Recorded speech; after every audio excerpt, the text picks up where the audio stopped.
اعوذ باللہ من الشیطان الرجیم بسم اللہ الرحمن الرحیم۔ سیرو فی الارض کے تحت آج ہم وادی لیپا آزاد کشمیر میں موجود ہیں۔ یہ اللہ کے ایک ولی ہیں، سائی میٹھا سرکار رحمۃ اللہ علیہ۔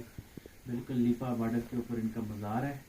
ان کی تاریخ پڑھی اور پتہ چلا کہ یہ 1815 میں گجرات میں پیدا ہوئے اور ان کے آباء و اجداد کابل سے گجرات آ کے آباد ہوئے، اور پھر یہ گجرات سے آگے یہ چلتے چلتے یہاں پہ پہنچے، مری ہزارہ سے ہوتے ہوئے یہاں لیپا میں پہنچے، اور یہاں پہ انہوں نے مرکز بنایا اور ان کی اولاد سے آج تک لوگ مستفید ہو رہے ہیں۔ یہاں توحید اور رسالت کا علم انہوں نے بلند کیا، اور ان کی بڑی کرامات ہیں، صاحب کرامت بزرگ گزرے ہیں۔